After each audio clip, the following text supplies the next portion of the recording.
यहाँ पे बच्चों को दिक्कत आती है ना, वो एक्शन पोटेंशियल समझने में दिक्कत आती है। बच्चों को ये समझ नहीं आता कि एक्चुअल में एक्शन पोटेंशियल है क्या और हम कैसे समझें इसको। ठीक है, तो हम लोग इसको क्लियर करते हैं पहले। तो जब हम लोग देखना स्टार्ट करते हैं नोडल टिश्यूज के बारे में, किसके बारे में? Nodal tissues. Nodal tissues.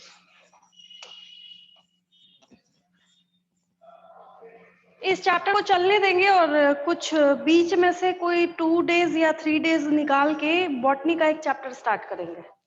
ठीक है, क्योंकि वो बहुत सारा उसका पोर्शन रह रहा है ना, वो भी जरूरी है अपने आप में, उसका भी इम्पोर्टेंस है, उसको भी साथ में स्टार्ट करेंगे हम लोग। ठीक है, नोडल टिश्यूज मैंने आपको बहुत समझा रखा है।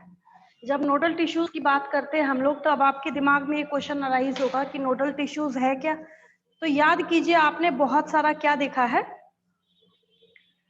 नोड देखा है, याद आया?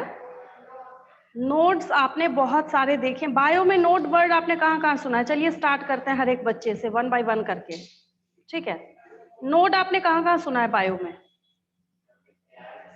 हाँ ठीक है, और प्लांट्स में कहाँ पे?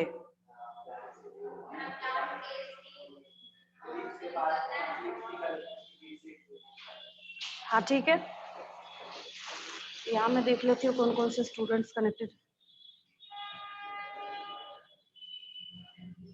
और स्टूडेंट्स में से किसी को बोलना है कि नोड आपने कहाँ कहाँ सुना है बायो में? इस चैप्टर यहीं पे सुना है, और कहीं इधर दाएं बाएं कहीं और बायो में सुना होगा ना? और बताइए, मैं प्लांट बायो किंगडम में में कहाँ कहाँ सुना है? हाँ ठीक है, वेरी गुड। और नोड बहुत जगह पे 1000 प्लांट टाइम्स आता किंगडम है में। बायो में। हाँ ठीक है, और थोड़ा सा याद कीजिए, इसी चैप्टर में पहले भी सुना है आपने, इसी सेम चैप्टर में पहले भी कहाँ पे सुना है बताइए? हाँ ठीक है, वेरी गुड। किसने बोला भी? रिप्लाई कीजिए, सही बोला है, किसने बोला? देखिए मेन यहाँ पे हम लोग सिग्निफिकेंस पढ़ने वाले। अच्छा, अभी ये स्मार्ट बोर्ड चल रहा है, यहाँ पे लैपटॉप चल रहा है, यहाँ पे अच्छे खासे स्टूडेंट कनेक्टेड है ऑनलाइन से। ठीक है, हम क्या करते हैं यहाँ पे, इलेक्ट्रिसिटी गायब कर देते हैं, फिर क्या होगा? क्या खत्म? सब खत्म। ठीक है, ठंड है तो फिर भी आप थोड़ा बहुत कॉम्प्रोमाइज कर लीजिएगा। गर्मी का टाइम आएगा, कहिएगा ऐसा है ना मैडम, फैन वैन नहीं चल रहा है, हम जा रहे हैं, इतनी गर्मी में तो हम नहीं पढ़ सकते, होता है ना? ठीक है, ठीक उसी तरीके से यहाँ पे आपके पास क्या आएगा, कुछ इलेक्ट्रिक करंट। अब ऐसा ना हो कि एग्जाम में जाके इलेक्ट्रिक करंट लिख दीजिए। जैसे इलेक्ट्रिक करंट का यहाँ पे, अब मैं बोलूं इलेक्ट्रिक करंट आपको दिख रहा है किसी को? किसी को दिख रहा है? अभी जितने स्टूडेंट्स ऑनलाइन क्लासेस कर रहे हैं बैठ के, वो भी कहीं ना कहीं बैठे होंगे। ठीक है, चाहे तो ये ऊपर चला जा रहा है, चाहे ये नीचे चला जा रहा है, इसको मुझे हार्ट के डायग्राम पे लेके जाना है।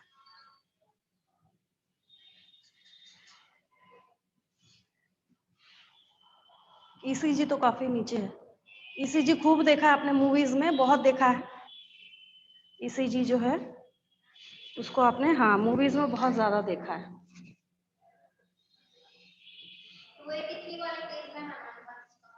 हाँ वो पीछे वाले में आ नहीं रहा है,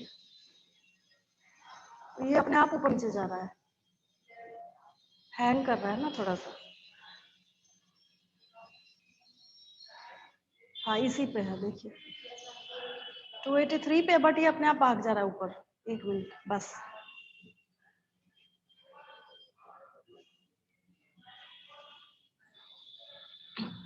चलिए अब स्टार्ट करते हैं, समझना इसको। हार्ट का डायग्राम सबको दिख रहा है? ये डायग्राम जो है हार्ट का, इसने क्या कहा है, एससीआर की किताब ने आपके येलो कलर में हाईलाइट करके नोड्स शो करे हैं इसने। नोड मतलब गांठ।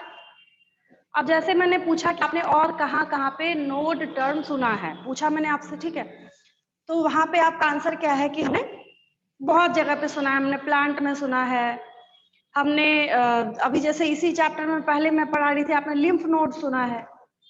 अभी हार्ट की जब हम लोग पढ़ाई कर रहे हैं तो यहाँ पे आपने SAN साइनोएट्रियल नोड ठीक है। और दूसरा आपने क्या सुना है यहाँ पे, AVN मतलब एट्रियोवेंट्रिकुलर नोड सुना है आपने, ठीक है। तो इन दोनों को एक साथ समराइज करके शॉर्ट में हम लोग नोडल टिश्यूज बोलते हैं। क्या बोलते हैं हम लोग इसको? नोडल टिश्यूज बोलते हैं। क्या बोलते हैं? कोई दिक्कत नहीं इसको समझने में, हम लोग इसको क्या बोलते हैं? नोडल टिश्यूज बोलते हैं, ठीक है। मैंने हेडिंग दी है आज के क्लास में नोडल टिश्यूज। जैसे अरुणिमा ने पिछली क्लास में बोला था कि मैडम एक्शन पोटेंशियल समझ नहीं आया, वो इसलिए उतने अच्छे से समझ नहीं आया क्योंकि मैंने समझाया ही नहीं था। शॉर्ट में मैंने बताया था क्योंकि जगह जगह पे आता है तो बोलना पड़ता है कि एक्शन पोटेंशियल क्या है, ठीक है। पहली बात, पॉइंट 1, बहुत एक्सप्लेनेशन मैंने प्रीवियस क्लास में भी दी थी। पहले इस बात को आप अपने दिमाग में डालिए कि हार्ट का जो मस्कुलेचर है, मतलब मसल्स का बना हुआ है ना, कार्डियक मसल है चारों तरफ, ठीक है। और आप अगर ऐसा सोचते हैं कि इसका जो मस्कुलेचर है हम लेके गए, निकाला, हमने रखा टेबल के ऊपर, हार्ट निकाल के रखा, एक नाइफ निकाला, चाकू निकाला, हमने काट दिया तो कट हो जाएगा, नहीं कट होता। बहुत टफ टास्क है। इसके जो टिश्यूज होते हैं वो काफी टफ होते हैं। मैं फिर आपको वापस वही बात रिपीट कर रही हूँ, आपके बर्थ से लेके टिल डेथ, जब भी किसी पर्सन का बर्थ भी नहीं, बिफोर बर्थ, मैंने बोला था नीट का क्वेश्चन है कि हाँ, जो हार्ट बीट है, जैसे जो एम्ब्रियोनिक स्टेज में जो बच्चे होते हैं, मतलब तब तक तो नहीं बोला जा सकता इन्फेंट, हाँ, मैं वही बोल रही हूँ कि एम्ब्रियोनिक स्टेज से लेके और टिल डेथ तक, ठीक है, ये हार्ट जो है अपना काम शुरू करता है और अपना काम जो है वो कंटिन्यूअस मेंटेन रखता है। तो इसको up down up down up down up down, जैसे अभी आगे जाके हम पढ़ेंगे कि 2 तरह का साउंड हम लोग का हार्ट जो है वो प्रोड्यूस करता है। जैसे कैसे डॉक्टर को स्टेथोस्कोप लगा के चेक करता है, ठीक है, हार्ट जो है हमारा वो 2 तरह का साउंड प्रोड्यूस करता है, ठीक है, ठीक है। तो साउंड्स का भी क्या है, क्लिनिकल डायग्नोसिस में बहुत बड़ा रोल है।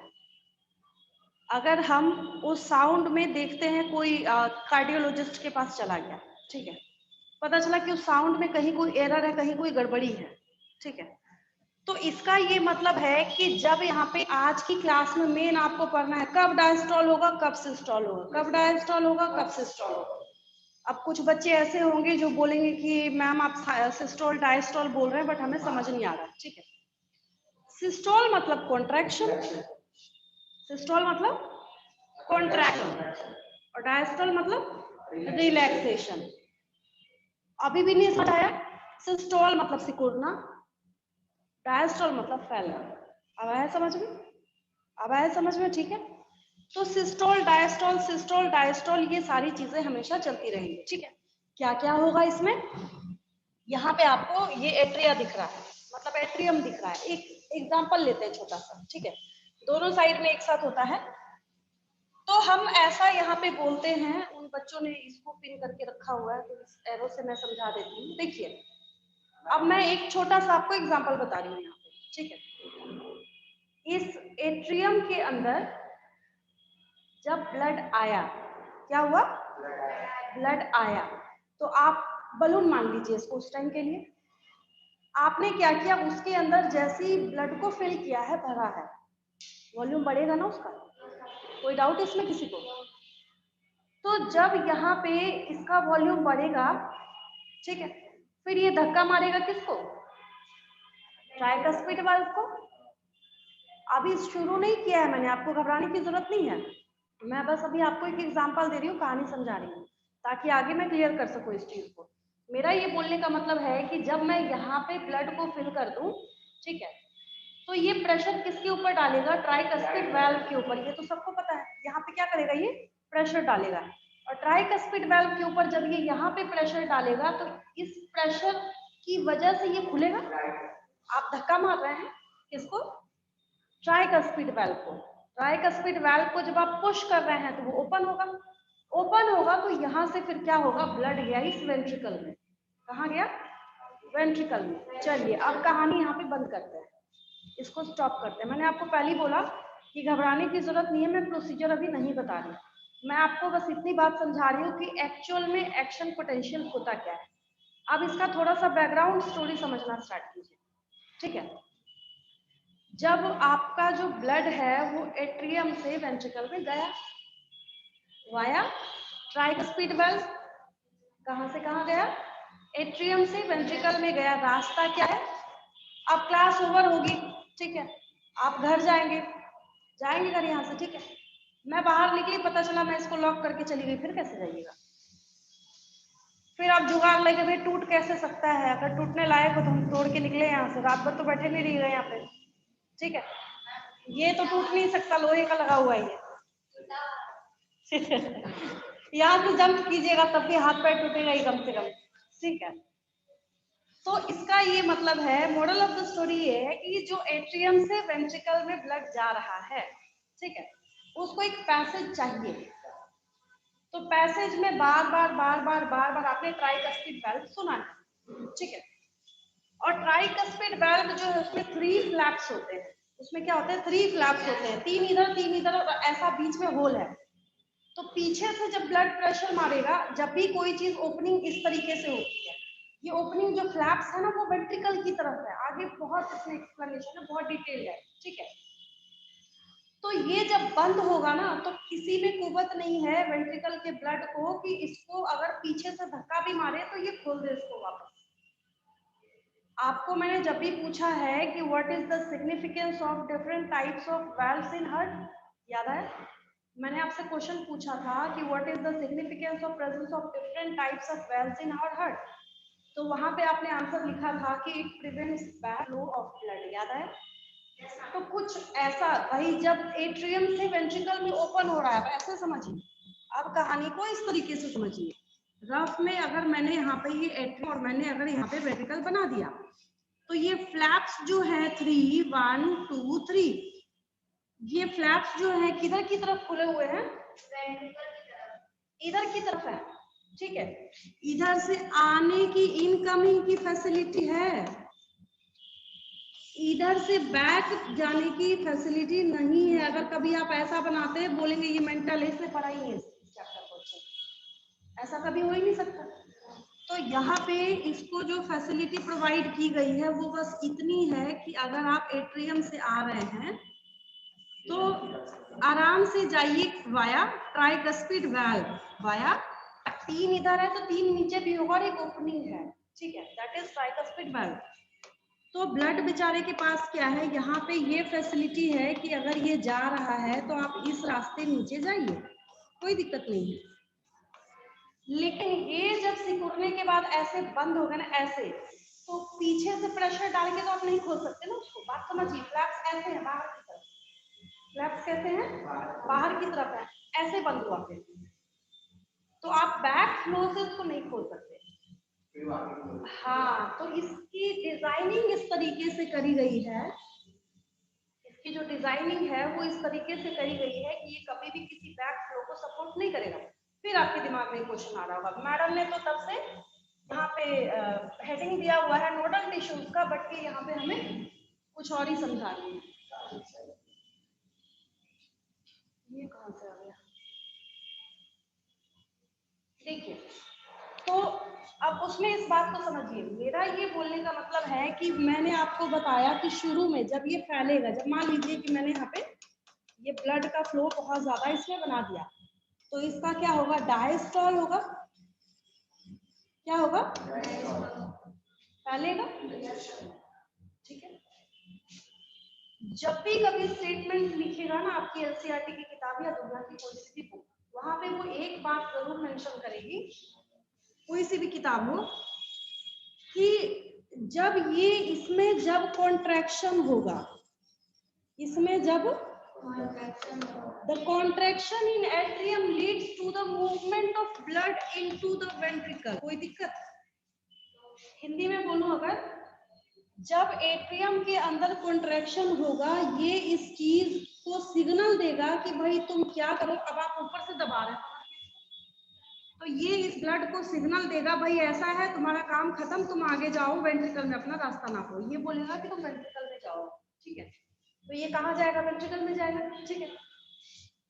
अब क्वेश्चन आया नोडल टिश्यूज के ऊपर, किसके ऊपर आया?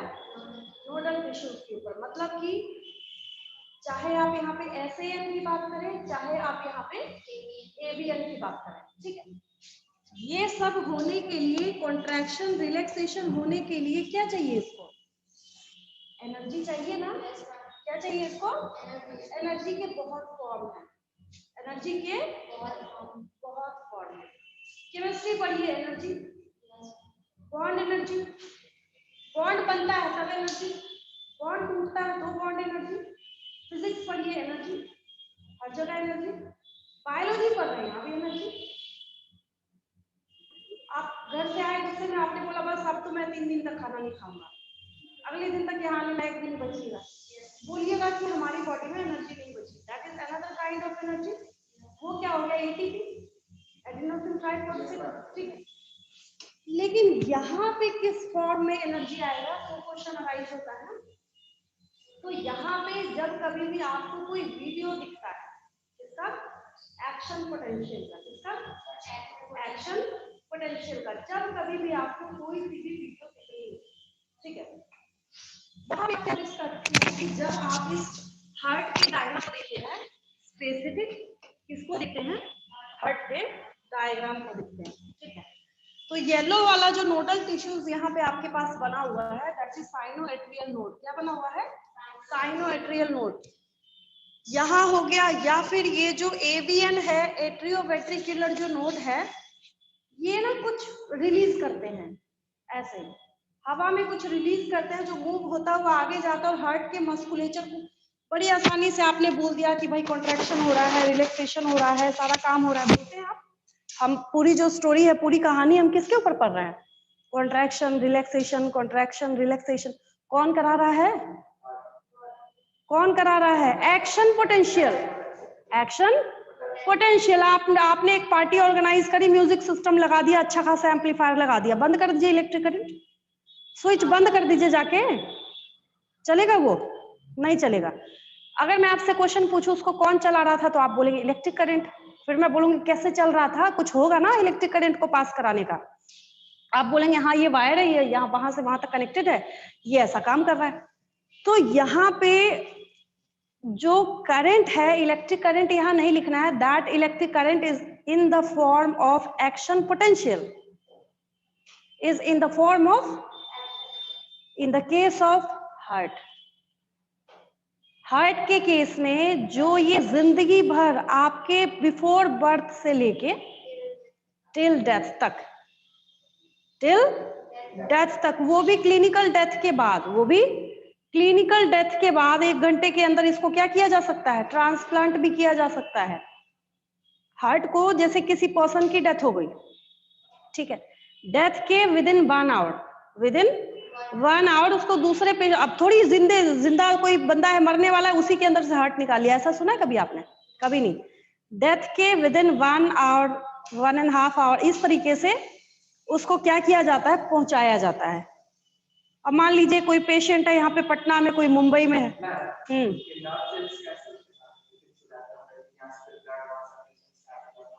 वो तो सर्जरी है ना, वो तो सर्जरी के थ्रू उसको फिक्स किया जाता है वहां पे, उस तरीके से जितना जो कनेक्शन है उसको उसी तरीके से वापस फिक्स करना पड़ता है। तभी तो सबसे टफेस्ट में आती है न्यूरो सर्जरी, देन आता है कार्डियो सर्जरी, सेकंड नंबर पे कौन सा आता है?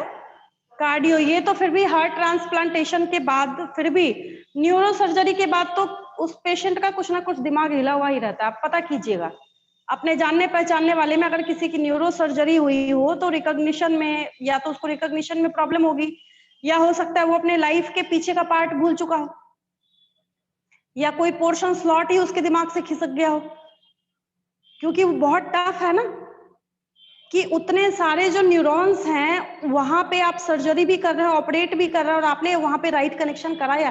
कोई बिजली का तार जोड़ने जैसा थोड़ी है कि भाई हम आए, हमने जोड़ दिया, काम चल गया, ऐसा नहीं है, ठीक है। खैर हम बात करेंगे उसके बारे में, है chapter neural control and coordination chapter है आपके पास, उसमें हम और अच्छी डिस्कशन करेंगे, घबराने की जरूरत नहीं है। अरुणिमा समझ आया आपको एक्शन पोटेंशियल? यस रिप्लाई कीजिए।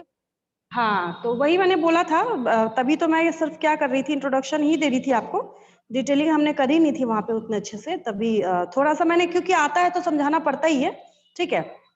अब देखिए नोडल टिश्यूज जो है इनके पास क्या होता है,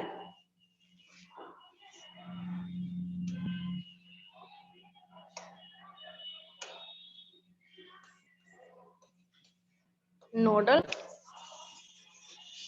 tissues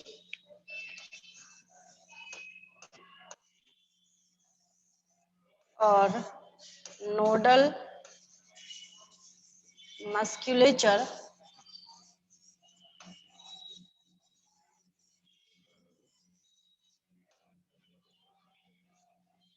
have the capability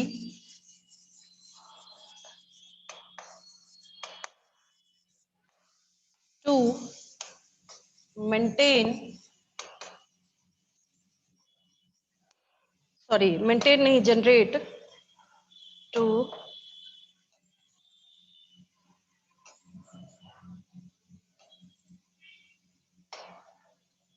generate action potential. भाई कैसा एक्शन पोटेंशियल जनरेट करता है कि बैटरी लगाने की जरूरत नहीं पड़ती आपको। ऐसे सोचिए, ऐसे समझ के देखिए आप। ऐसा तो नहीं दुकान वाले के पास भाग के जाते हैं, भाई ऐसा है अब मेरे हार्ट का मस्कुलेचर काम नहीं करेगा, एक बैटरी दे दीजिए ड्यूरासेल की, नहीं जाते ना। तो ये कितना डिजाइंड होता है और कितना वेल मैनर्ड फैशन में होता है कि जिंदगी भर ये क्या करता है, एक्शन पोटेंशियल जनरेट करने का काम करता है। ठीक है, एक्शन पोटेंशियल जो है इसको जनरेट करने का काम करता है। चलिए ठीक है, तो आपको समझ आ रहा होगा। अब मैंने अभी आपको एक छोटा सा एग्जांपल दिया कि ऐसा तो है नहीं कि आप जैसे एक छोटा सा टॉय भी खरीदते हैं, अगर वो मूव कर रहा है, चल रहा है, डांस कर रहा है, सिंगिंग है, डांसिंग है, कुछ भी है, आपको बैटरी लगाने की जरूरत पड़ती है उसमें, खत्म तो काम खत्म। ठीक है, तो एग्जैक्टली उसी तरीके से जो आपकी बॉडी है, आप सो रहे हैं, रेस्ट कर रहे हैं, कितने भी रेस्टिंग स्टेट में है, आपका हार्ट जो है अपना फंक्शन नहीं बंद करता, और ना ही आपको बाहर से कहीं से कोई एनर्जी, या आप घर गए सोए तो आपने पावर प्लग में लगा दिया अपनी बॉडी में से एक वायर, ऐसा तो नहीं होता, नहीं होता ना। तो ये कहानी क्यों सुना रही हूं, क्योंकि अब मैं एक पॉइंट यहाँ पे लिखने जा रही हूँ, बहुत अच्छा वर्ड है, दैट इज ऑटो एक्साइटेबल। कोई दिक्कत? ये कहानी मैंने आपको क्यों सुनाई है, ताकि आपको जिंदगी भर याद रहे कि ये ऑटो एक्साइटेबल है, बाहर से आपको इसको कोई पावर सप्लाई करने की रिक्वायरमेंट नहीं है, ये खुद ही सफिशिएंट है कि ये क्या करता है, एक्शन पोटेंशियल जो नोडल टिश्यूज हैं ये खुद ही जनरेट कर सकते हैं पूरी जिंदगी टिल डेथ तक। प्रॉब्लम आई, जैसे अभी आएगा आगे जाके, कार्डियक अरेस्ट है, हार्ट फेलियर है, बहुत सारे टर्म है, सब में थोड़ा थोड़ा थोड़ा थोड़ा क्या है फर्क है, हम करेंगे आगे उसको। ठीक है, तो मैंने आपको ये स्टोरी इसलिए सुनाई है ताकि आपको यहाँ पे याद हो जाए कि ये क्या है, ऑटो एक्साइटेबल है। Auto excite, nodal tissues contain auto excitable cells. Hindi में अगर मैं बोलूं, नोडल टिश्यूज हमारी बॉडी के ऐसे पार्ट हैं जो ऑटो एक्साइटेबल सेल्स को कंटेन करते हैं। समझ आया? नोडल टिश्यूज क्या करते हैं, ऑटो एक्साइटेबल सेल्स को कंटेन करते हैं। ठीक है, बहुत साधारण भाषा में आपको समझा रही हूँ, मुझे नहीं लगता किसी बच्चे को समझने में कोई दिक्कत होगी। ठीक है, तो नोडल टिश्यूज, टिश्यूज मतलब aggregation of similar type of cells, aggregation of similar type of cells, और सिमिलर टाइप ऑफ सेल्स होंगे तो वो टिश्यू बनाएंगे। तो नोडल टिश्यू के पास सेल होगा। भाई दुनिया में, लिविंग वर्ल्ड में कोई भी टिश्यू है, एक बार बोर्ड एग्जाम में जब हम लोग कॉपी चेक करने जाते हैं तो हो सकता है किसी बच्चे का वास्ता ना हो बायो से दूर दूर तक, तो जब उससे पूछा जाता है ना सेल के बारे में, कोई बच्चा बैटरी वाले सेल के बारे में लिख के आ जाता है, कोई किसी और चीज के बारे में लिख के आ जाता है। ठीक है, तो ऐसा नहीं है, यहाँ पे आप समझिए नोडल टिश्यूज है तो ये सेल का एग्रीगेशन होगा। ठीक है, तो मैं उसके लिए स्टेटमेंट, समझ तो रहे हैं आप, समझ रहे हैं ना कि अगर नोडल टिश्यू है तो इसका मतलब सेल से मिलके बना है, और अगर सेल से मिलके बना है तो दैट मीन्स कि वो सेल कैसा, ऑटो एक्साइटेबल है। कैसा है? अच्छा, एक और छोटी सी कहानी याद कीजिए, मैंने आप सबको डीएनए पढ़ाया है, याद है हर बच्चे को? अगर प्रोकैरियोट होगा तो ऐसा होगा, यूकैरियोट होगा तो ऐसा होगा, कोई दिक्कत? प्रोकैरियोट्स की पहचान आपने 9th क्लास में लिखी थी, they contain single circular DNA, और यूकैरियोट्स में आपने लिखा था कि उसके पास लीनियर डीएनए प्रेजेंट होता है which are more in number, जो कि नंबर में ज्यादा होते हैं। इसके लिए आप एक वर्ड लिखते हैं सेमी ऑटोनोमस, याद आया? क्या लिखते हैं? Semi autonomous. सेमी क्यों लिखते हैं वो हम 12th क्लास में डिस्कशन करेंगे, बट ऑटोनोमस तो बोला जाता है। आप तो नहीं गए दुकान वाले से सामान लेने के लिए, भाई ऐसा दे दीजिए, हमें ऐसी खुराक दे दीजिए कि रेप्लिकेशन हमारा बंद होने वाला है, रेप्लिकेशन और अच्छे से हो जाए डीएनए का, ऐसा तो आप बोलते नहीं जाके। तो ठीक उसी तरीके से ये हार्ट भी जो है ये भी अपने पास ये क्लियर करता है और इस चीज को कंफर्म करता है कि इसके पास क्या हो, ऐसा सेल हो जो ऑटो एक्साइटेबल हो। तो nodal tissues contain auto excitable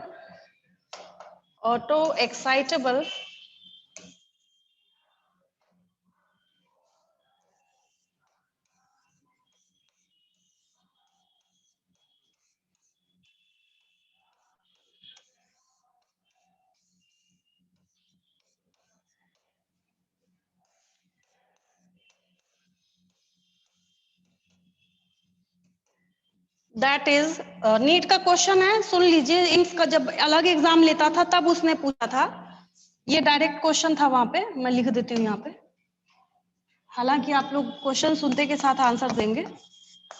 which of the following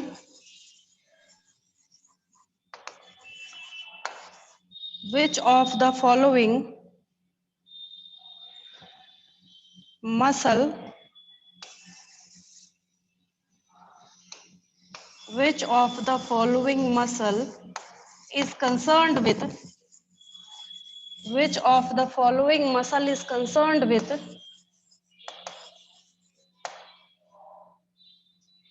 presence of auto excitable cells? Question ये था, ऑप्शन था, मैं फुल नहीं लिख रही, ठीक है? आंसर आपको पता है बिना मेरे बोले हुए, ठीक है? जैसे एपिथेलियल टिश्यू, मतलब ऐसे गुमराह करने के लिए cardiac muscles, striated muscle, unstriated muscle, तो आंसर क्या होगा? Cardiac muscle. क्या होगा? नहीं आएगा तो एक ही जैसा लगेगा सारा ऑप्शन। हाँ, क्योंकि हार्ट जो है वो किसका बना हुआ है?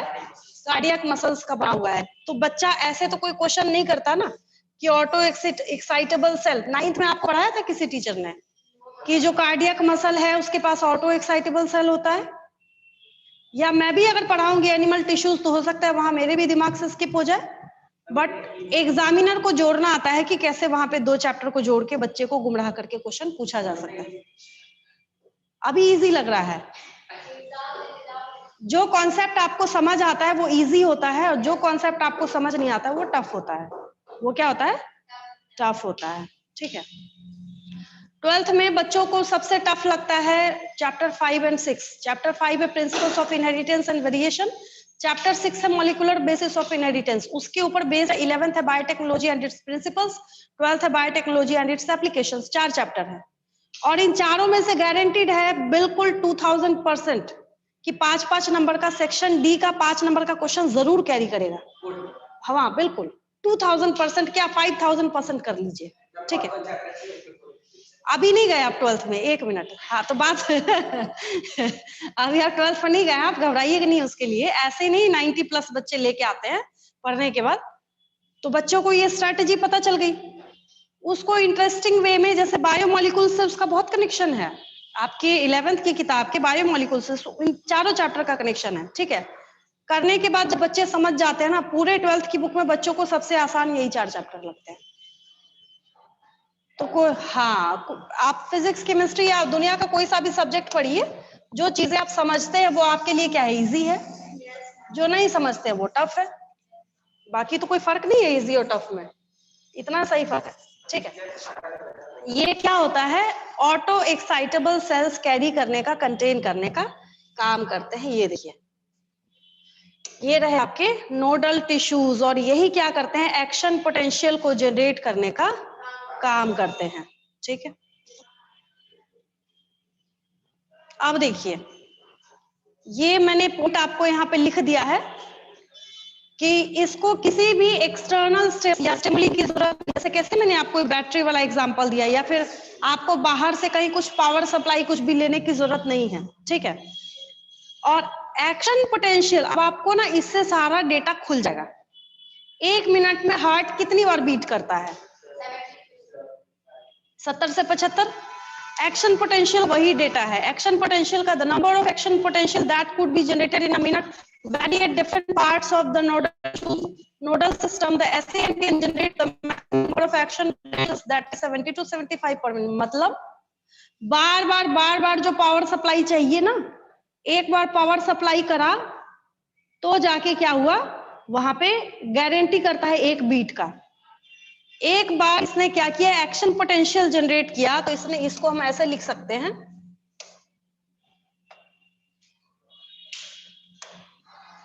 number of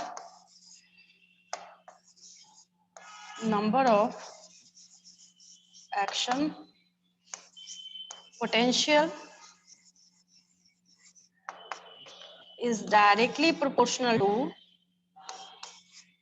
number of heart beat. कोई दिक्कत इसमें? तो ये क्या करता है ना, सारी कहानी को क्लियर करने का काम करता है, ओपन करने का काम कर देता है, ठीक है। और यहाँ पे हम इस लाइन को पूरा कर देते हैं। Nodal tissues contain auto excitable cells, that is they never require any external stimuli। वो कभी भी बाहर से एक्सटर्नल किसी भी स्टिमुलस का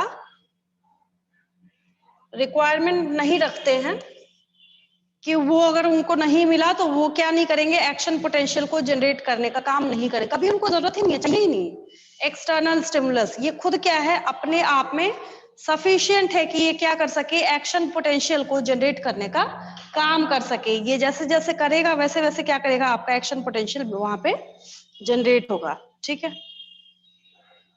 चलिए हम लोग देखते हैं, यहाँ पे हो सकता है किसी ने डॉटेड लाइन से दिखाया हो।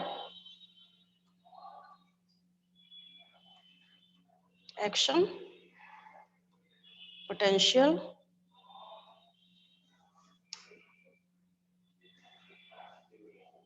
देखिए न्यूरॉन का भी दे रहा है, बट हमें किसका चाहिए, हार्ट का चाहिए। मैंने बोला ना कि वहां पे भी तो सारी चीजें ट्रांसफर हो रही हैं, वहां पे भी तो सारी चीजें क्या हो रही है, ट्रांसमिट होने का काम कर रही हैं, और वो भी क्या कर रहा है।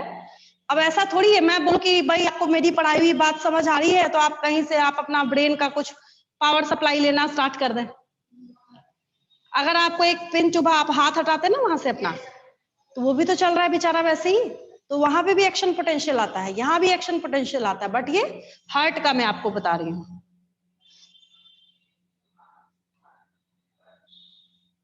ये तो वेव्स ही वही दिखा रहा है जो मैं अभी आगे जाके आपको बताने वाली हूँ। ये देखिए वेव्स है, यहाँ पे सबके साथ कंसर्न्ड है और कनेक्टेड है। काफी छोटा है ये देखिए एक्शन पोटेंशियल लिखा हुआ है यहाँ पे, दिख रहा है आपको? चलिए आप लोगों को तो साफ ही दिख रहा है, मुझे यहाँ छोटा दिख रहा है, ठीक है। ये है एक्शन पोटेंशियल। अब देखिए जो SAN नोड है इसका देखिए यहाँ पे दिखा रहा है, ठीक है। इसको हटाइए, बंडल्स है यहाँ पे, तो सब का ये क्या कर रहा है, आपको शो कर रहा है कि कैसे किस तरीके, पूरा कंप्लीट शेप तो मैं ऐसा पढ़ाने वाली हूँ इसी चैप्टर में। आपके P वेव है, Q है, S है, T है, U है, मतलब वापस से फिर ये क्या होता है यहाँ पे स्टार्ट हो जाता है। तो हर एक के लिए क्या है, कोई ना कोई जो आपका पार्ट है वो इसके साथ रिलेटेड है, कंसर्न्ड है। पर्किंजे फाइबर्स है, ये देखिए इसका यहाँ पे शो करा है कि ये इसको यहाँ तक पीक तक लेके जाएगा। सबका यहाँ पे बोला तो था कि पर्किंजे फाइबर्स जो है हार्ट के पूरे मस्कुलेचर में क्या होता है, प्रेजेंट होने का काम करता है, यहाँ पे प्रेजेंट होता है। तो हम लोग देखेंगे इसको, हालांकि थोड़ा हम आगे बढ़ते हैं इसमें, ठीक है। हम लोग इसको देखना और लिखना और आगे स्टार्ट करते हैं। इसमें कोई दिक्कत किसी बच्चे को? ठीक है, आसान है ये, ठीक है। अब देखिए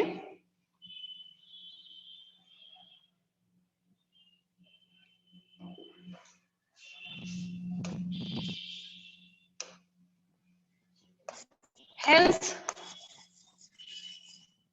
nodal tissues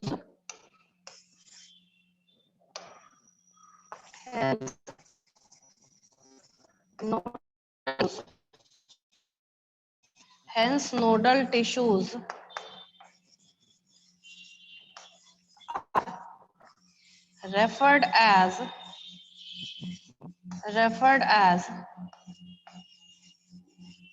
pacemaker of the heart. Question पूछा जाता है इस पे, आगे ये लाइन नोट कर लीजिए, एक क्वेश्चन में इस पे ही बताती हूँ, बहुत आसान है। आप तो जैसे जैसे आप समझते जा रहे हैं आपके लिए इजी होता जा रहा होगा। ये बता रही हूँ।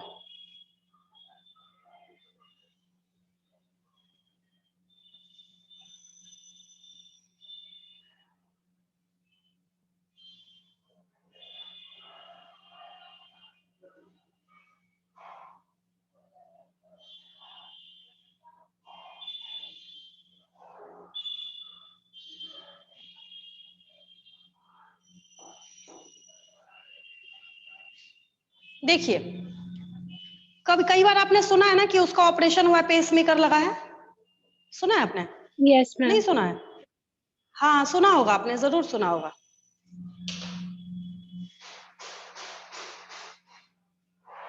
जब हार्ट अब नॉर्मली बीट करता है उसके लिए लगाते हैं।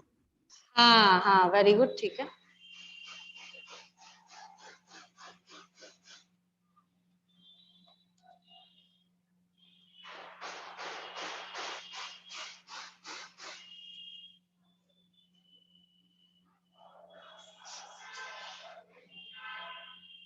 देखिए, a pacemaker insertion is the implantation of a small electronic device। Electronic device है, क्या है? इलेक्ट्रॉनिक डिवाइस, फिजिक्स आ गया यहाँ पे, इलेक्ट्रॉनिक डिवाइस आ गया, क्या आ गया? तो आपके हार्ट का जो साइनोएट्रियल नोड और एवीएन है कितना खतरनाक काम कर रहा है, बात समझ आ रही है?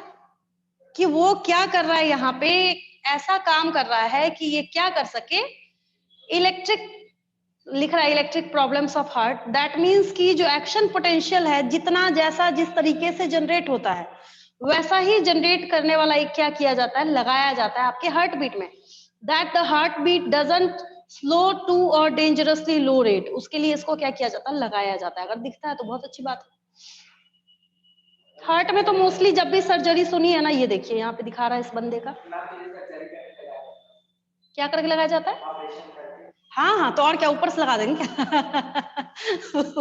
ऊपर से थोड़ी कि फिट कर दिया आपने, वायर लगा दिया आपके कान में तो वो चलने लगेगा। ठीक है, क्या होता है? समझ नहीं रही मैं आप क्या बोल रहे हैं।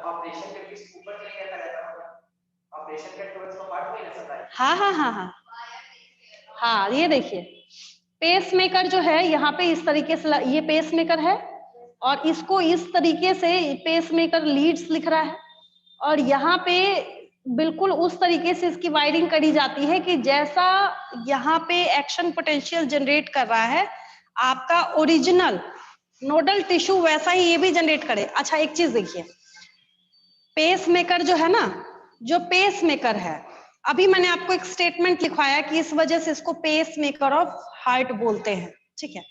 पेसमेकर नेचुरली बायोलॉजिकल टर्म नहीं है, लेकिन जैसे आपने जयपुर फुट का नाम सुना है, क्या होता है, क्या होता है? सुधा चंद्रन डांसर है ना, उसके दोनों पैर लगे हैं डुप्लीकेट, पता है ना? तो ऐसी हवा में ऐसी लकड़ी काट के तो नहीं लगा देंगे ना, उसका शेप बनाना पड़ेगा ना वैसा, जयपुर फुट का। दूसरी बात है कि जो उसके घुटने हैं, नी है, वहां पे फिट भी तो होना पड़ेगा ना वैसे शेप में। पता चला लगा दिया, बंदा चल रहा है तो चलने से पहले ही वो पेन से मर जाए। शुरू में खैर प्रॉब्लम होती है, बट उसको उस तरीके से फिट करना पड़ता है ना। तो आपसे पूछा जाएगा कि जयपुर फुट, तो वहां पे जो कंपनीज है उन्होंने सब बायोटेक्नोलॉजी डिपार्टमेंट है, सब क्या है, अब पेस मेकर बनाने का काम दे दिया आपने एक इलेक्ट्रिक मिस्त्री को, ठीक है। वो बेचारा क्या बनाएगा वहां पे? आपके घर के पास जो है वो बोलिएगा भाई ऐसा है, मेरा ना हार्ट खराब है, मेरा पेस मेकर बना दो, क्या बनाएगा वो? कुछ ऐसा बना के देगा क्या ऊपर चले जाइएगा लगाने के बाद, ठीक है। तो जब इसको ऐसा बनाया गया, मैंने जयपुर फुट का, कोई बच्चा ऐसा ना हो कि जयपुर फुट लगा दे इस हार्ट में, मैंने एक से एक महानुभाव बच्चे देखे, एक से एक अनोखे बच्चे देखे मैंने। तो बात को समझिए, जब ये बायोटेक्नोलॉजी डिपार्टमेंट ने बना के दिया, तो अब वो तो नहीं नाम इसका रख सकता साइनोएट्रियल नोड, तो आपकी बॉडी बोलेगी भाई वो तो मेरे पास है, तुम कैसे नाम रख रहे हो इसका, बात समझ रहा है। तो उन्होंने उसका नाम रखा पेसमेकर। क्या रखा? पेसमेकर, ठीक है। और इस तरीके से इसको ऐसी सुविधा और फैसिलिटी प्रोवाइड करी जाती है कि उन्हें अब ऐसा ना इलेक्ट्रिक झटका दे दे कि बंदा ऊपर चला जाए, बहुत रिस्क होते हैं इसके, ठीक है। तो उसने जब बनाया इसको तो इसका नाम रखा पेसमेकर, जिसकी वजह से मैंने यहाँ पे स्टेटमेंट लिखा है कि नोडल टिश्यूज को हम लोग pacemaker of the heart बोलते हैं। अब आया समझ में निकेत आपको? ठीक है, कभी नहीं भूलेंगे ठीक है। बाकी किसी बच्चे को कोई डाउट इसमें? समझ आ रहा है सबको? जिसकी वजह से हम लोग इसको क्या बोलते हैं? Pacemaker of the heart बोलते हैं। अब एक, क्योंकि यहाँ पे आपने लिख ही रखा है तो हम एक और लाइन लिख देते हैं आगे।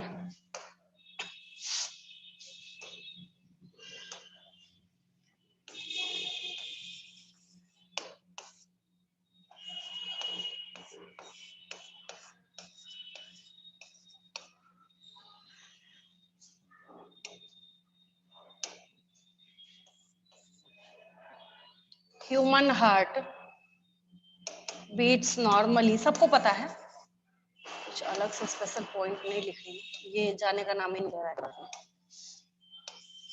ह्यूमन हार्ट बीट्स नॉर्मली, क्या लिखूं मैं? हाँ, 72 75 व्हाट, क्या 72 to 75, क्या आम, इमली, कटहल, क्या टाइम? हाँ, बीट्स पर मिनट। हाँ, 75 बीट्स पर मिनट। फिर कोई बोल रहा है कटहल,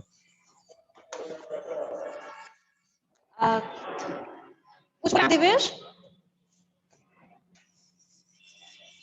average 72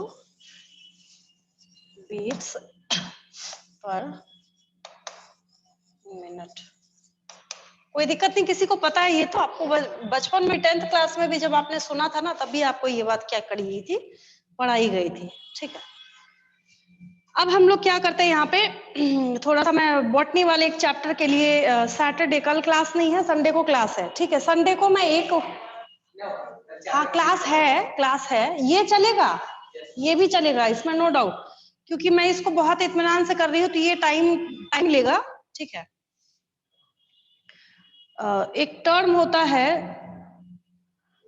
domino effect, placebo effect, बहुत सारी चीजें हैं जो हमारे ब्रेन में काम करती हैं। तो अगर आपने ज्यादा चैप्टर्स कर रखे हैं ना, तो आपको कॉन्फिडेंस आएगा कि हमारा सिलेबस थोड़ा सा बचा हुआ है, और अगर हम एक ही चैप्टर खींचते रहे तो थोड़ा सा आप भी वहां पे, हाँ भाई अभी तो इतना बचा हुआ है, ठीक है। संडे को एक चैप्टर मैं कोई स्टार्ट करूंगी, संडे मंडे 2 दिन बॉटनी का चलेगा, बाकी सारे दिन 3 दिन बाकी जो बचा ना आपका, वो यही चैप्टर चलेगा, ठीक है। बिल्कुल होगा, क्यों नहीं होगा।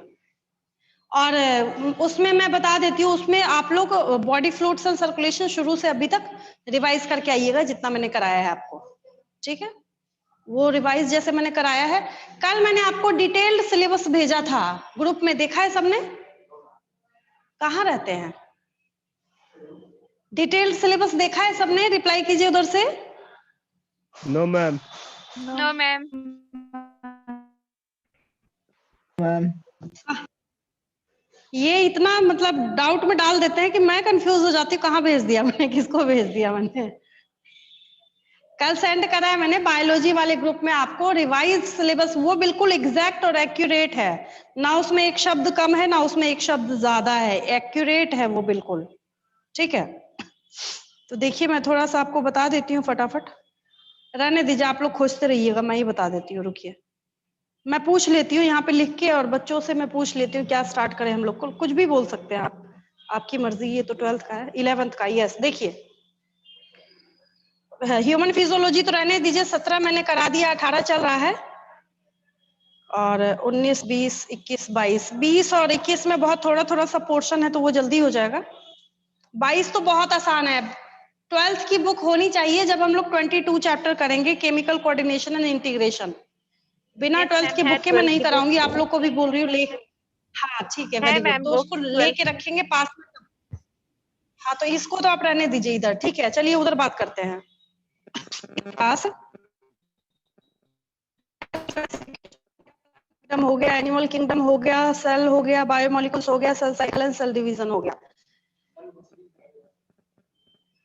यहाँ आपकी मैं पे लिख देती हूँ ma'am. Chapter. Morphology in flowering ma'am, morphology ma'am chapter 5 start हम लोग करने की जरूरत नहीं पड़ेगी, घबराइए नहीं। मॉर्फोलॉजी इन फ्लावरिंग मॉर्फोलॉजी जब करा दूंगी ना, तो वो प्लांट फिजियोलॉजी भी समझ आएगा। अनाटोमी तो हटा ही यस दिया, मैम। मेन तो समझना अनाटोमी था।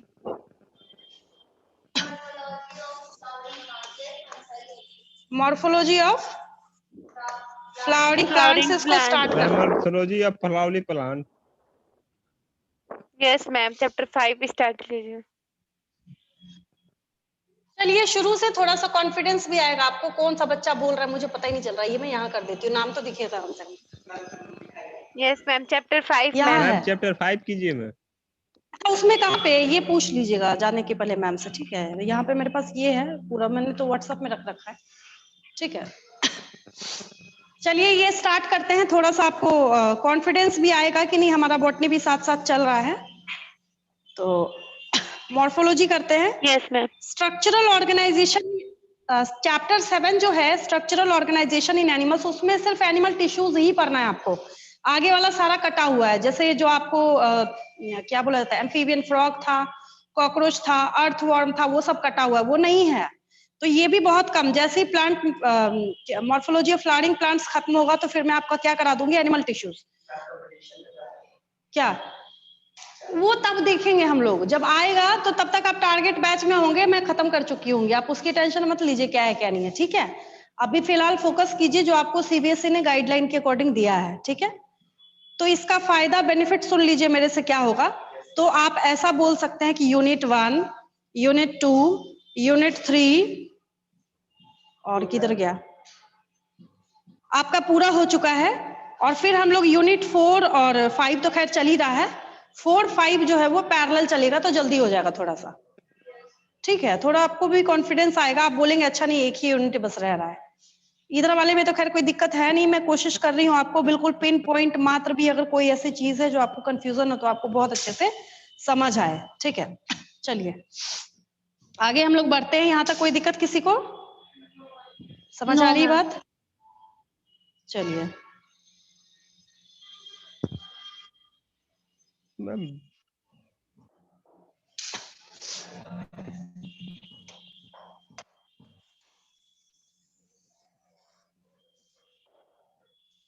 देखिए हम लोग यहाँ पे बात करते हैं अब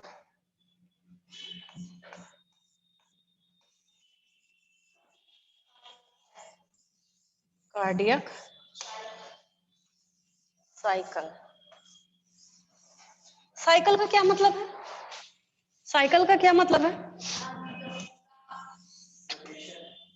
जहां से स्टार्ट हुआ वहीं पर एंड हो रहा है। हाँ बिल्कुल, जिस कहानी को जहां से स्टार्ट किया जाए वहीं पे खत्म हो जाएगा, वहीं पे क्या होगा, वो खत्म हो जाएगा, ओवर हो जाएगा, स्टोरी ओवर। और हम ऐसा बोल ही नहीं सकते कि कौन सा इनिशियल पॉइंट है, कौन सा एंड पॉइंट है, कौन सा इनिशियल पॉइंट है और कौन सा एंड पॉइंट है, ठीक है।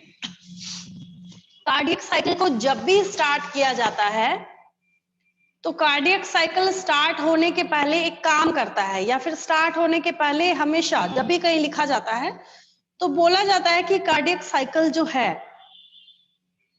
जॉइंट डायस्टॉल से स्टार्ट होता है। लिखना पड़ेगा आपको। क्या होता है मैं समझा रही हूँ। कार्डियक साइकिल जो है आपको जब भी लिखा जाता है तो बोला जाता है कि किससे स्टार्ट होता है, ये जॉइंट डायस्टोल से स्टार्ट होता है। ठीक है, तो लिखिए इसमें पहला पॉइंट।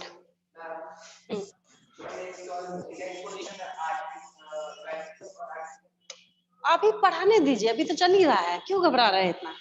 ठीक है, वही हाल आप लोग करते हैं कि भाई सस्पेंस मूवी स्टार्ट हुई पहले बता दो मर्डर किसने किया है। यही हाल है आप लोगों का, सारे बच्चों का यही हाल है कि पहले आप बता दीजिए। अब ये कहां से आ गया, कुछ इसमें सारा कुछ मिक्स दिख रहा है मुझे, फिजिक्स केमिस्ट्री मैम वो आपने ऑन करके मैथ रखा सब है कुछ। तो हम लोग कुछ लिख सकते हैं चाहे तो। ओ अच्छा अच्छा अच्छा अच्छा, किसने कर दिया फिर ऐसा? जिया कह रही है अरुणिमा नहीं लिखा होगा। तो मैं ही लिखूंगी, फिर मैं ही मिट भी नहीं बताऊंगी। रहा है। हाँ, जिसने भी करा है ना ये फिजिक्स केमिस्ट्री मैथ्स। हाँ चलिए, ऐसा काम नहीं कीजिए। चलिए, cardiac cycle is always initiated by joint diastole.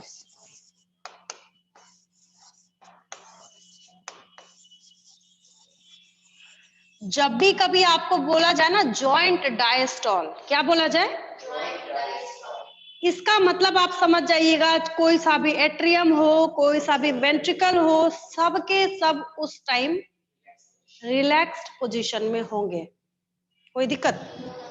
Joint diastole का अगर मैं आपको क्वेश्चन दूं कि what do you understand by joint diastole, तो वहां पे आप समझाएंगे कि joint diastole means all the chambers of the heart are in relaxed state. कि यहाँ पे जॉइंट स्टॉल बोल रही हूँ, जॉइंट डायस्टॉल का मतलब है all the chambers of the heart, all the chambers of the heart are in relaxed state. जितने भी चैम्बर्स है हार्ट के वो कैसे होने चाहिए? रिलैक्स्ड स्टेट में होने चाहिए। पहली बात तो आप यही समझिए। और सबसे बड़ी बात कि अगर आप मेरे से 11th पढ़ रहे हैं और 12th भी पढ़ रहे हैं तो ये आपके लिए वार्निंग है कि अगर फर्स्ट अटेम्प्ट में नहीं निकला नीट, तो फिर उसके बाद तो आप चुल्लू भर पानी में डूब मरिए। नहीं, बहुत डिटेलिंग करा रही हूँ मैं, इसलिए बोल रही हूँ हर एक चीज ईच। नहीं, मेन बात है कि उसमें तो हो ही जाएगा ना, वो तो पास करने भर चाहिए, कट ऑफ ही चाहिए ना आपको। तो इधर लाइए, जो फुल मार्क्स है इधर लेके आइए। 5% तो है जो आपका क्या करेंट अफेयर्स वगैरह से पूछा जाता है। और ये देखो लीचरपंती वाली बातें कर रहा है, मैं टॉप करने की बात कर रही हूँ, ये लीचरपंती वाली बातें कर रहा है। हाँ हाँ, तो और भी उसको रखिए मेंटेन करके, बाकी हम लोग करेंगे, आपको खुद समझ आ जाएगा।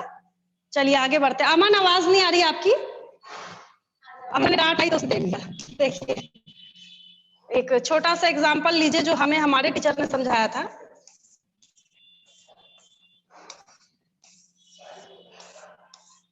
ये क्या है, एक बुक नहीं है, एक मिनट। मान लीजिए कि ये क्या है, एक गोदरेज है, कंपार्टमेंट है, ये भी एक कंपार्टमेंट है, ये भी एक कंपार्टमेंट है।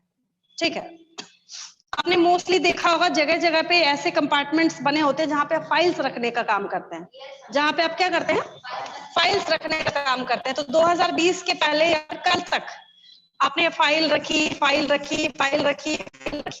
ठीक है, एक एक्स्ट्रा फाइल जब मैंने आपको दिया ना, एक एक्स्ट्रा फाइल, तो आप इसमें से कहीं भी घुस के भी नहीं डाल सकते। एक्स्ट्रा फाइल जो है आप यहाँ नहीं रख पाएंगे, आप बोलेंगे हमें ना नया कबर्ड चाहिए। एक्स्ट्रा फाइल रखने के लिए। तो ये एक्स्ट्रा जो फाइल है आप इसको यहाँ रखते हैं। कहाँ रखते हैं? यहाँ रखते हैं, नए वाले में रखते हैं। तो ये येलो वाला जो है ना, ये आपका पास्ट टेंस है। ये जो फाइल थी वो क्या है? पास्ट टेंस है।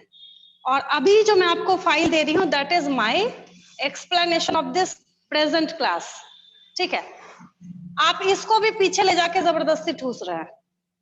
जगह नहीं है जहां पे, क्या नहीं है? जगह नहीं है। कहानी समझ आई? स्टोरी समझ आई? तो वो हमारा पार्ट है। अब देखिए, बीच में किसी बच्चे ने इंटरप्ट नहीं किया तो मूविंग है ना, आसानी से मूव कर गया है। ठीक है, बस इसलिए मैंने बोला था, ऐसा नहीं है कि बिल्कुल साइलेंट मोड में चले जाइए या देवदास बन जाइए, ऐसा कोई मेरा मोटिव नहीं था। ठीक है, इसको याद रखेंगे, इस एग्जाम्पल को। ये हमें हमारे टीचर ने दिया था, मैंने आपको बताया है, अच्छा एग्जाम्पल है। चलिए, तो कुछ क्वेश्चंस लिखते हैं हम लोग, फिर आगे बढ़ते हैं।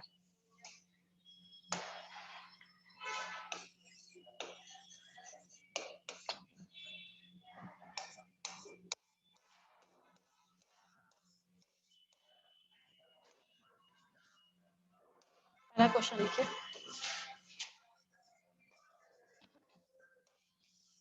Do you understand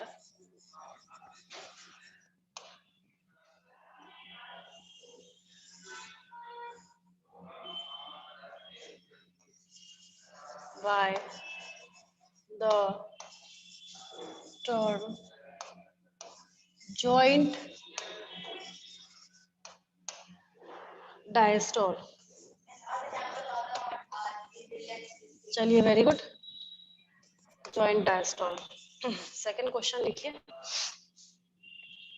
which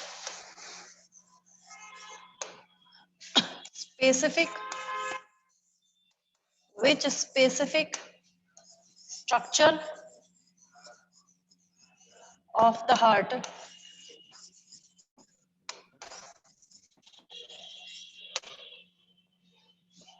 is referred as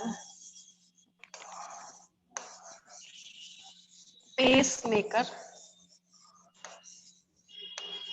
of the heart? क्या लिखेंगे इसमें? Nodal tissue.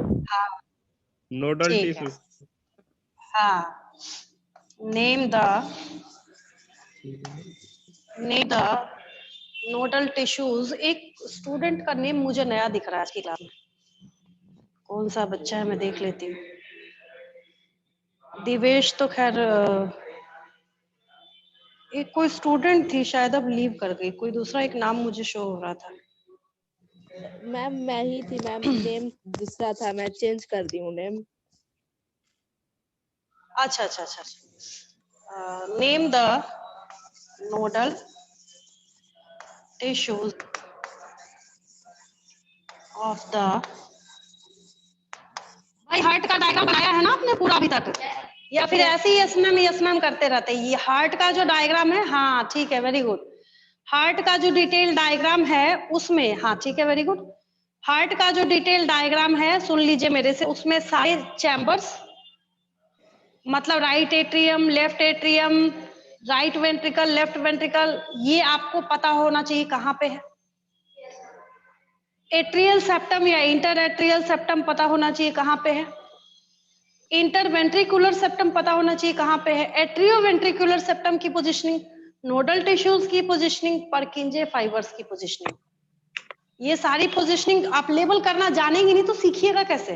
डे वन मैंने आपको बोला था, पहले आप पार्ट समझिए, फिर आपको मशीनरी समझ आने लगेगी। ठीक है, nodal tissue of the heart.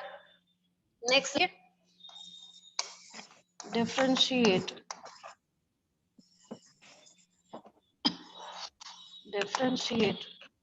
Between. Morphology तो हंसते खेलते फोटो देख देख के ही सीख जाएंगे आप। प्लांट मॉर्फोलॉजी जो है वो तो आराम से, भाई क्या है, कितने पिन्नेटली कंपाउंड लीफ है देख लीजिए। नहीं होगा तो घर से तोड़ ताड़ के ले आइएगा। आप जब पहचान जाइएगा लेके आइएगा, बच्चे देख लेंगे, सीख जाएंगे।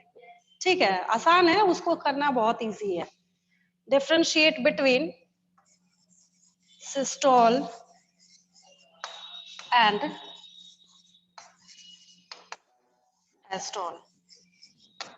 ठीक है, सिस्टोल में ये कैसे होते हैं, कॉन्ट्रैक्ट स्टेट में होते हैं, और डायस्टोल में रिलैक्स्ड स्टेट में होते हैं। नेक्स्ट लिखिए,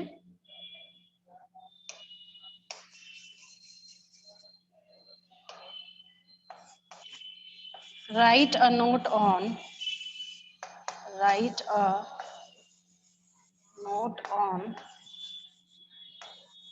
action potential।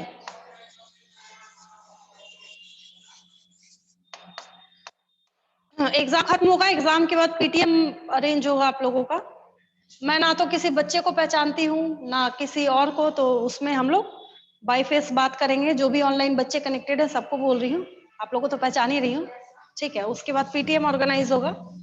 जिसके पेरेंट नहीं आ सकते तो अभी तो खैर है ही फैसिलिटी, ऑनलाइन लॉकडाउन तो बहुत कुछ सिखाई दिया है, थोड़ा सा हम भी बात करें पेरेंट से। मैम कौन से एग्जाम छठा क्वेश्चन लिखिए। नहीं ऐसे ही, मतलब इस संडे के बाद इन लोगों का ऑफलाइन एग्जाम हो रहा है। Okay ma'am. 6 क्वेश्चन लिखिए।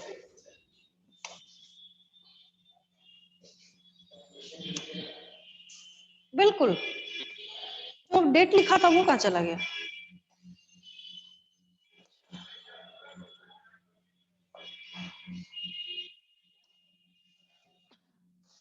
आपने बोला ना अभी बहुत इजी है, तो समझा हुआ है तो इजी होगा, समझा हुआ है तो इजी होगा। 6 क्वेश्चन लिखिए। Mention the data of heartbeat of a normal normal healthy लिखना चाहिए मुझे। नॉर्मल ऐसा लग रहा है कि कोई मेंटल पेशेंट के बारे में लिख रही है, वर्ड फर्क हो जाता ना वहां पे।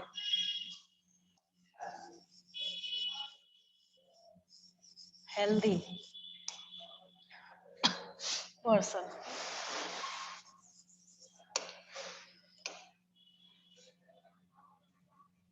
7th लिखिए। हाँ, mark the original, mark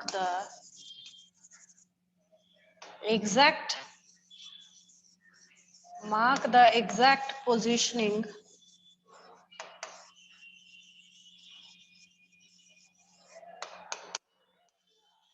of the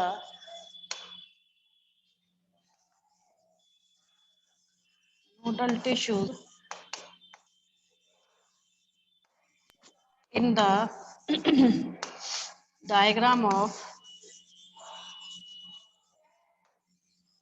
heart।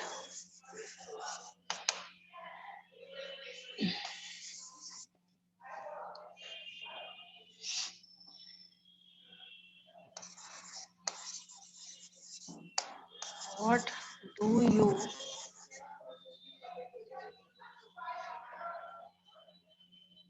understand? What do you understand by auto excitable cells?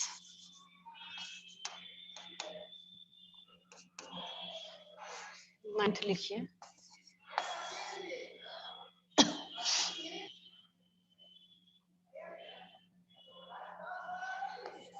What are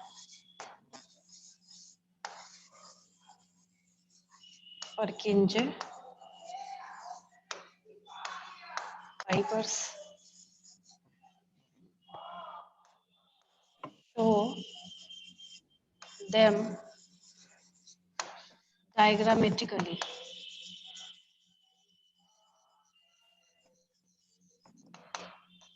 Diagrammatically। 10th लिखिए।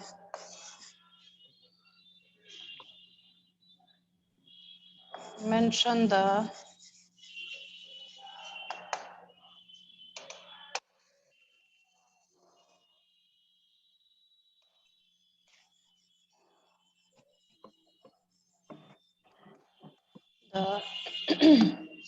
Normal.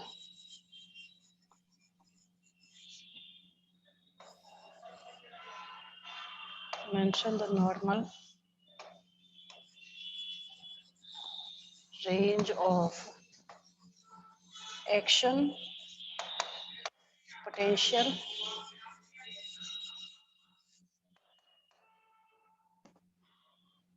of human heart.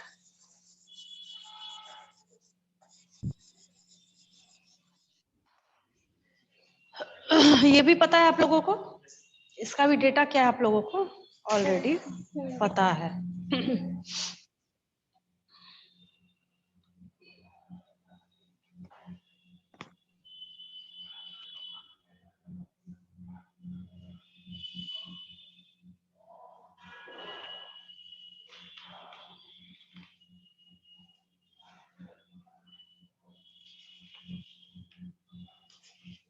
चलिए 2 ही पेज और रह रहा है।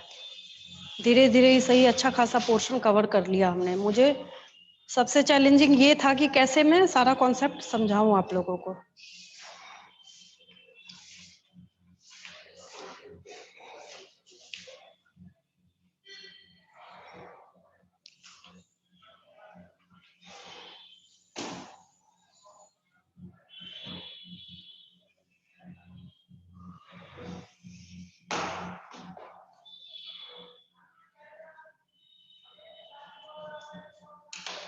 यहाँ तक क्वेश्चंस लिख लिया है सबने? Yes ma'am. Yes, ठीक है। ma'am.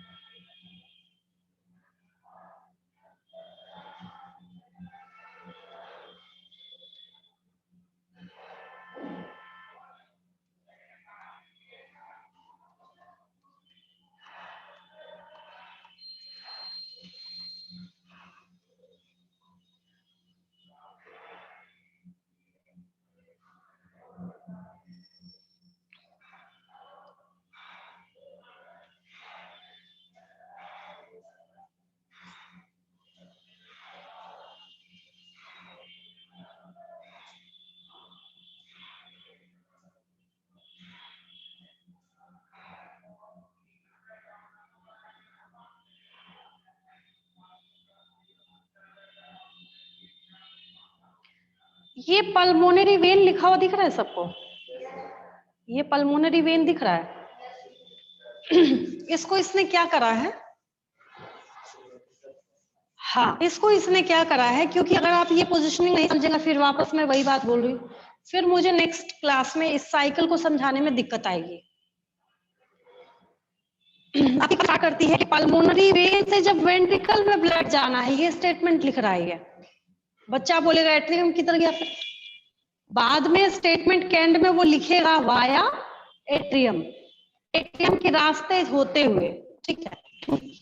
लेकिन यहाँ पे आपको जो इधर लेफ्ट पल्मोनरी वेन जो दिख रहा है और इधर आपको राइट पल्मोनरी वेन जो दिख रहा है, पोजीशनिंग समझिए, दोनों आपको बैक साइड में बना हुआ है। और इसका छोटा सा ये मतलब है कि ये जो ब्लड जो ये कैरी करके लाएगा वो यहाँ पे ओपन होता है। वो क्या होता है यहाँ पे, इसकी पोजीशनिंग जो है वो ओपन होती है यहाँ पे,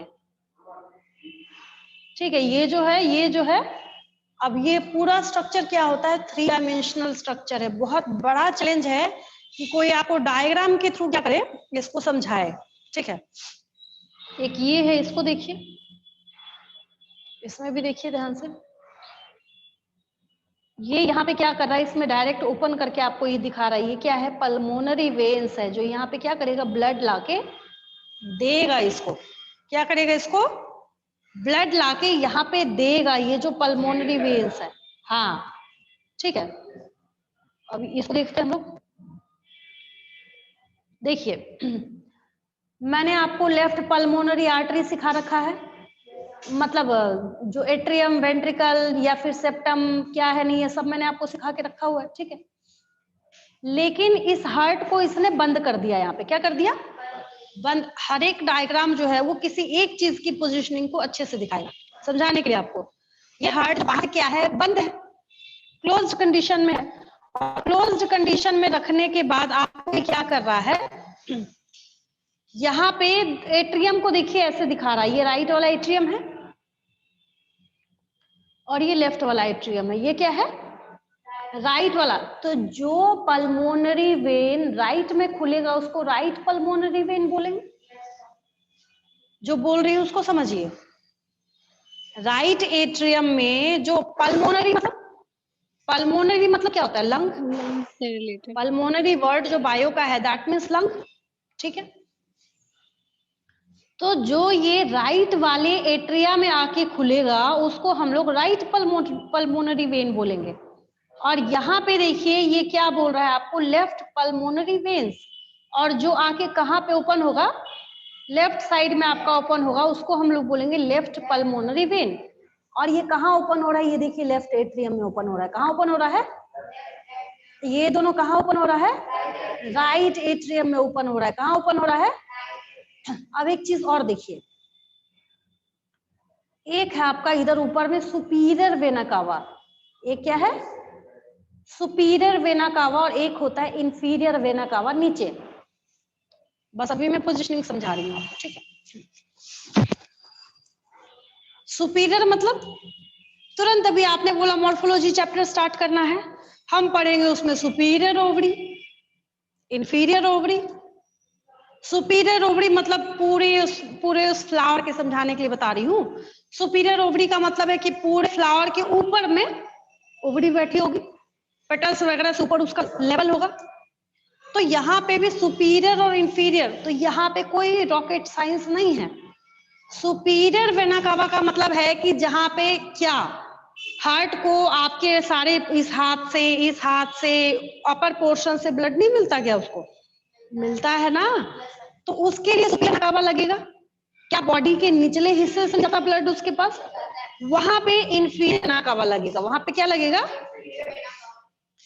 भाई, आपके बॉडी के ईच एंड एवरी पार्ट तो बहुत दूर की बात है, हर एक सेल बैठा है वहां पे ऑक्सीजनेटेड ब्लड के इंतजार में। बात समझ रहे हैं। तो इतनी सारी वायरिंग भी तो करेंगे हम यहाँ पे, वो फैसिलिटी आप इसको प्रोवाइड करेंगे ना कि हाँ कहाँ से किस तरीके से करके इसको ब्लड लाके देना है, ठीक है। तो यहाँ पे बहुत सारी पोजिशनिंग और है, जैसे यहाँ पे आयोटा है आपके पास, यहाँ पे क्या है आयोटा, जैसे मेन है ना ये बड़ा सा मोटा सा आपको दिख रहा है, तो आयोटा जो है मेन जो है यहाँ पे आर्टरी, उसको आयोटा बोला जाता है। आयोटा, इन सब की पोजिशनिंग अगर आप समझ आती है तो नेक्स्ट क्लास में हम लोग क्या करेंगे, इस साइकिल को बिगिन करेंगे, ठीक है। और अगर आप पोजिशनिंग समझ रहे हैं तो इसका मतलब समझिए कि आपसे अच्छा इस सर्कुलेटरी सिस्टम को कोई भी नहीं समझ सकता है, ठीक है। और कोई डाउट किसी को आज की क्लास में, क्लियर है यहाँ तक, लीव करें हम लोग। Yes ma'am.